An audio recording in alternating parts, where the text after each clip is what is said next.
भारत के रास्ते में रोड़ा बनना और भारत के खिलाफ जहर उगल करके भारत को ललकारना तुर्की की सबसे बड़ी गलती बन चुका है। और अब यह गलती तुर्की की एक एक सामरिक शक्ति पर भारी पड़ रही है। तुर्की को लगा कि भूमध्य सागर में भारत को वो धौंस दिखाएगा और भारत देख करके चुपचाप वापस निकल जाएगा, लेकिन तुर्की का यह सपना सपने में ही रह गया और हकीकत में जो हुआ उसने तुर्की की इस वक्त रूह कपा दी है। क्योंकि भारत ने पिछले 48 घंटों में तुर्की के साथ जो किया है वो वास्तव में अविश्वसनीय है। और तुर्की क्या, दुनिया के लगभग सबसे पावरफुल देशों को भी इस बात का बिल्कुल यकीन नहीं हो रहा है कि भारत ने कुछ ही चंद घंटों में तुर्की की सामरिक शक्ति पर इतना बड़ा हमला बोला है, वो भी कोई बहुत बड़ा कदम उठाए बिना। और इस वक्त भारत ने तुर्की को बिना किसी हथियारों के चौतरफा भूमध्य सागर में घेर रखा है। तुर्की की वो नेवी जिस पर वो बहुत घमंड कर रहा था, वही तुर्की के युद्धपोत, जिन युद्धपोतों से तुर्की भारत को धमकियां भेज रहा था, अब उन्हीं युद्धपोतों पर भारत ने अपना कब्जा जमा लिया है। और इस वक्त भारतीय नेवी ने भूमध्य सागर में तुर्की की नेवी को चौतरफा घेर रखा है। यहां तक कि तुर्की की नेवी तो छोड़ो, वहां के सैनिक जो इन नेवी पर मौजूद थे, इन जहाजों पर तैनात किए गए थे, वो भी इस वक्त भारत के कब्जे में पहुंच चुके हैं। आखिरकार तुर्की को बहुत बड़ी क्षमता से हारना ही पड़ गया।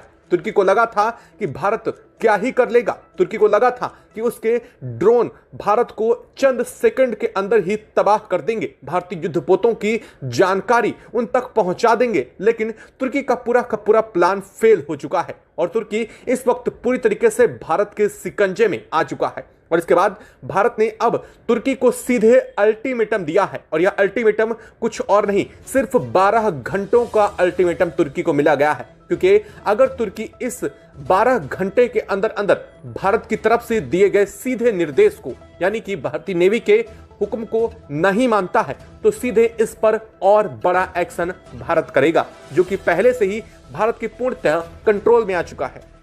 सबसे पहले तो तुर्की को लगा था कि भारत अब तुर्की के ऊपर रियायत कर देगा, लेकिन भारत ने तुर्की की सबसे पहली सामरिक शक्ति को तोड़ा, उसकी गैस पाइपलाइन। इसके बाद तुर्की को तब भी भारत की बात और भाषा समझ नहीं आई। तुर्की ने फिर से वही गलती दोहराई, अपने ताकत पर ड्रोन की, लेकिन भारत ने तुर्की के पूरे ड्रोन सिस्टम को ही तबाह कर दिया, उसके पूरे ड्रोन सिस्टम को ही हैक करके इस वक्त तुर्की के पूरे ड्रोन सिस्टम को भारत ने अपने कंट्रोल में ले लिया है।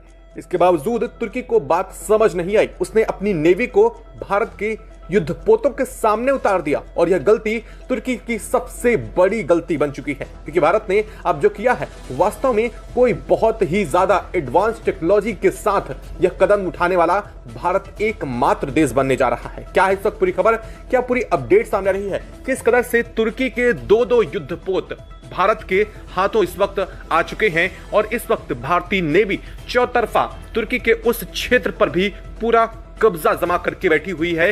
कैसे किया और पिछले 48 घंटों के बीच में जो महज 24 घंटे लास्ट के थे, उस पर भारत ने क्या क्या किया और भारतीय नेवी ने किस कदर से अपनी शक्ति का प्रदर्शन किया है, बताएंगे आपको इस वीडियो में। तो चैनल पर बने रहें, वीडियो को लाइक और चैनल को अगर अभी तक आपने सब्सक्राइब नहीं किया है तो सबसे पहले चैनल को सब्सक्राइब कर लें और बेल आइकन को जरूर दबा के ऑल पर सेलेक्ट कर लीजिएगा, ताकि इससे जुड़े अपडेट नोटिफिकेशन आप तक सबसे पहले पहुंचते रहें।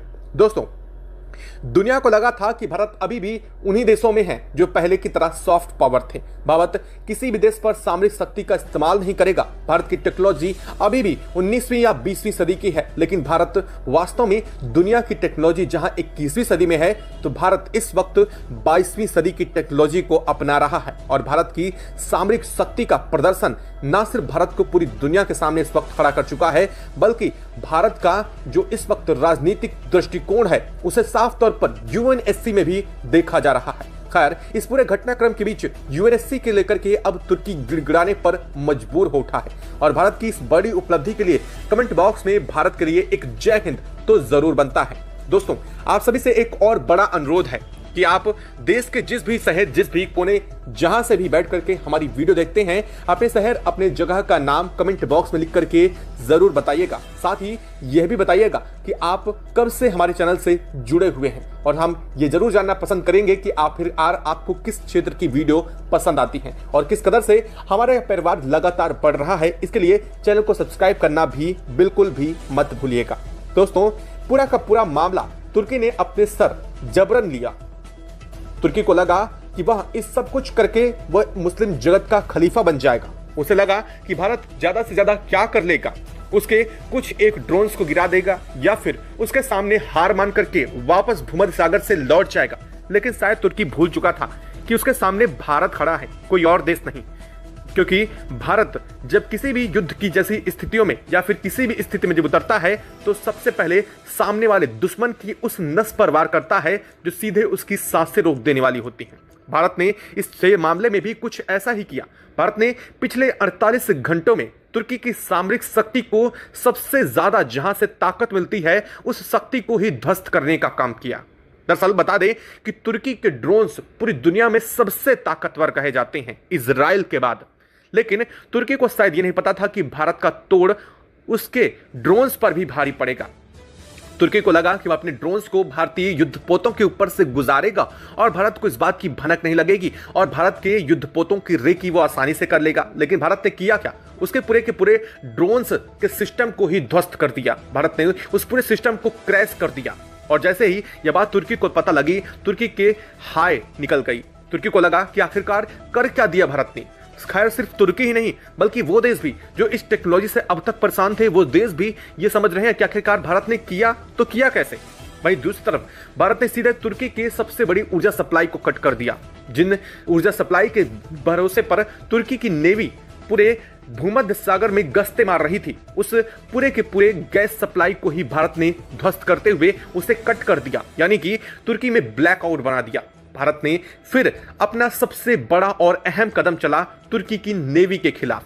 बता दें कि तुर्की की नेवी अपने 450 समुद्री नॉटिकल माइल्स की सीमा से आगे बढ़ करके अपना बेस तैयार कर रही थी, जिसको लेकर के भारत ने पूरा का पूरा एक्शन उठाया।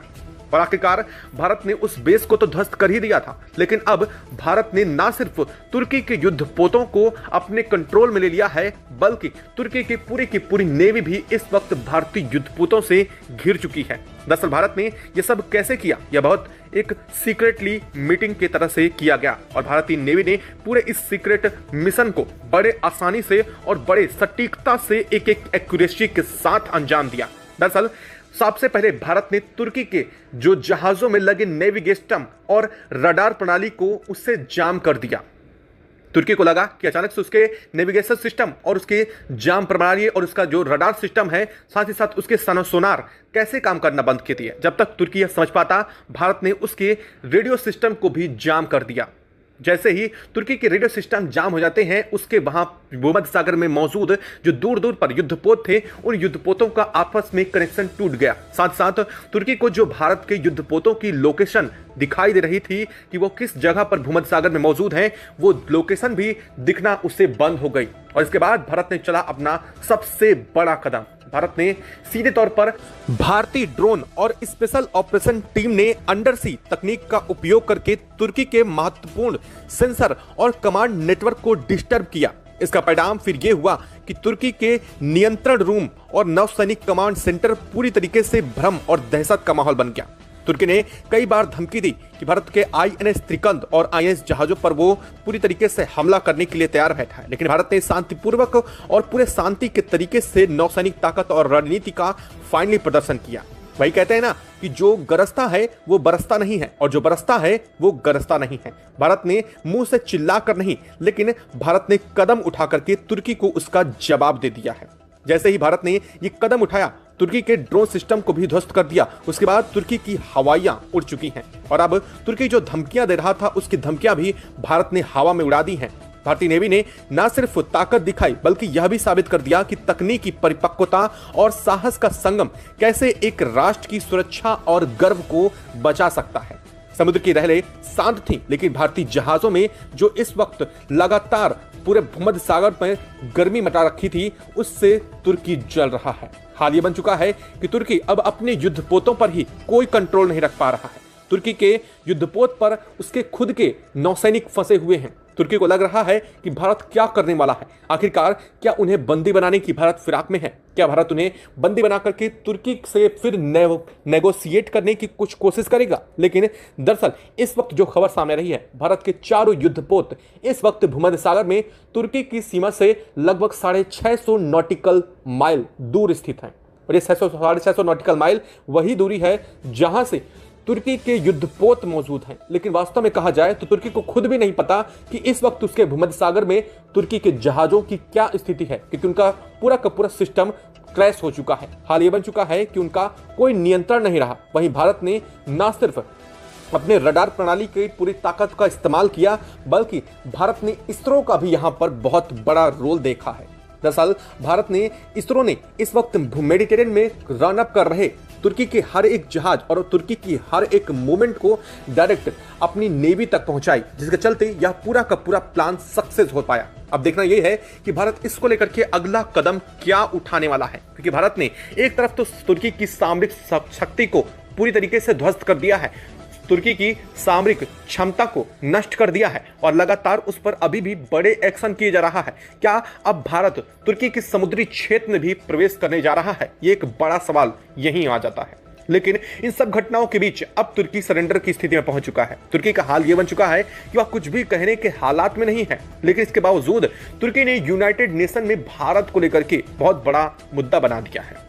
अब क्या किया है तुर्की ने, यह समझना बहुत जरूरी है। दरअसल तुर्की को साफ समझ में आ चुका है कि भूमध्य सागर में भारत के युद्धपोतों से अब उसका जितना नामुमकिन हो चुका है, और भारतीय युद्धपोत अगर चाहें तो तुर्की में इस वक्त तहलका मचा सकते हैं। और जैसे ये बात तुर्की को समझ आ चुकी है, उसने पूरा का पूरा मामला यूनाइटेड नेशन में रख दिया है। तुर्की ने कहा है कि भारत ने उसके क्षेत्र पर अवैध रूप से यह सब कुछ किया है।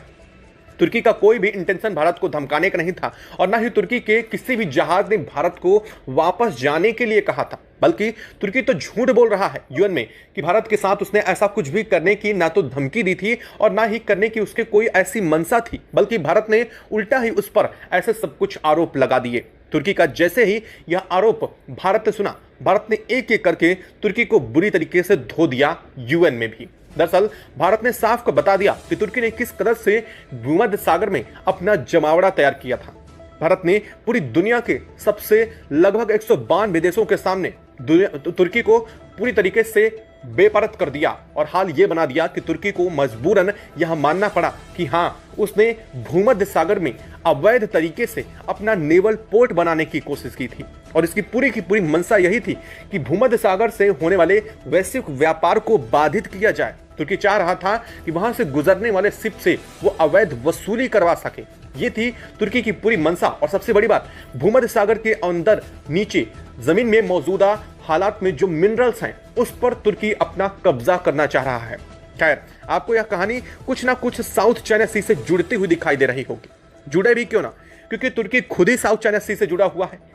जी हाँ, आपको अब तक नहीं पता तो आपको बता देते हैं कि तुर्की इस मामले में चीन से बहुत बड़ी सहायता ले रहा था। तुर्की अपने नेवल बेस को जिसे तैयार करने की कोशिश में वह भूमध्य सागर में लगा हुआ था, वहां पर तुर्की अपने साथ चीन को भी एक्सेस दे रहा था उस भूमध्य सागर में बीच में बनाए जा रहे अपने नेवल पोर्ट का। और जो नेवल पोर्ट तैयार किया जा रहा था वो अकेले तुर्की नहीं बल्कि चीन की सहायता से बनाया जा रहा था। जहां एक तरफ तुर्की को लेकर के चीन पूरे साउथ चाइना सी में पहले से ही अपना दबदबा कायम करने की कोशिश में लगा हुआ है, वैसा दबदबा तुर्की भूमध्य सागर में बनाने की कोशिश कर रहा था। लेकिन भारत की तरफ से युद्धपोतों की एंट्री ने उसके पूरे इस मंसूबे पर पानी फेर दिया है।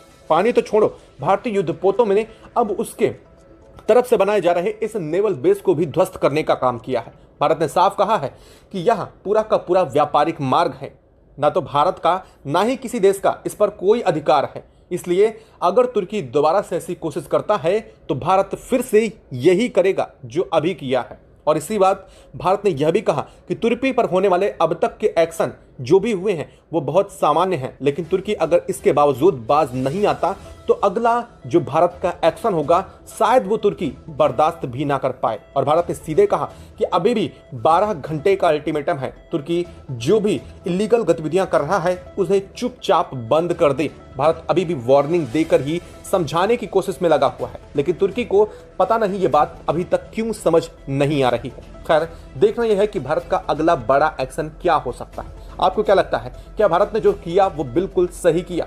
क्या साउथ चाइना सी की तरह चीन ने जो अतिक्रमण किया है, क्या वही अतिक्रमण को भारत का रोकना बहुत जरूरी था? अगर आपको भी लगता है तो कमेंट बॉक्स में लिख करके जरूर बताइएगा। साथ ही वीडियो को लाइक और चैनल को अगर अभी तक सब्सक्राइब नहीं किया तो सब्सक्राइब कर लें और बेल आइकन को भी जरूर दबा लीजिएगा। जय हिंद दोस्तों।